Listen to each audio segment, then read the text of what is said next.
Hey, we're Michael and Tracy Jenkins, and we have 6 kids between 11 and 5. Part of our story is, man, we've wanted to have a large family. We knew adoption wanted to be part of that, of how just our family was built. And before 2020 hit, Tracy and I were really having our eyes set on international adoption. And that's when God kind of just put a situation in our lap, and we knew, man, Danny and Dylan had to be part of our family. We were going international because we knew domestic just has a lot of revolving doors and it can be really messy, and it's just not real clean cut. And so we were kind of like, well, if we go international, it's going to be a little bit maybe simpler in that regards.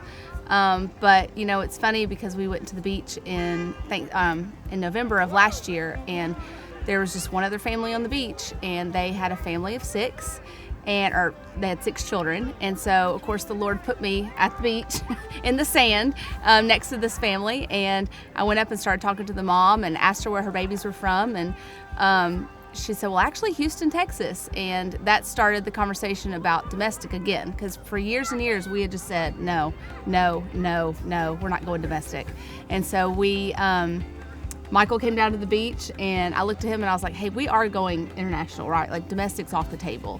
And Michael looked at me and said, it would have to be pretty clear cut for us to go that route. And so a couple weeks later, we met Danny through the school where I teach, and found out about 5 weeks later that he had a brother.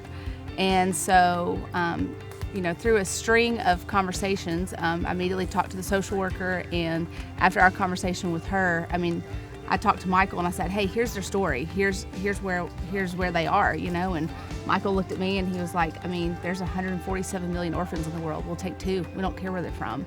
And I was like, I feel the exact same way. And Michael said, we would be disobedient if we didn't go to AGAPE and talk to them and just see what the rest of the story looks like. And I think working with AGAPE, there were times where we'd say, hey, talk to us like we're 4, and they've got such a handle on what you need to do and the steps you need to take.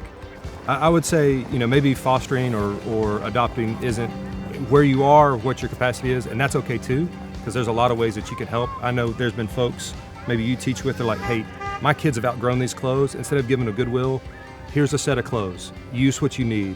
Whether you have kids, have a lot of kids, your kids are teenagers, or your kids are jam-packed like ours are, you're always going to have challenges, but it's always worth it.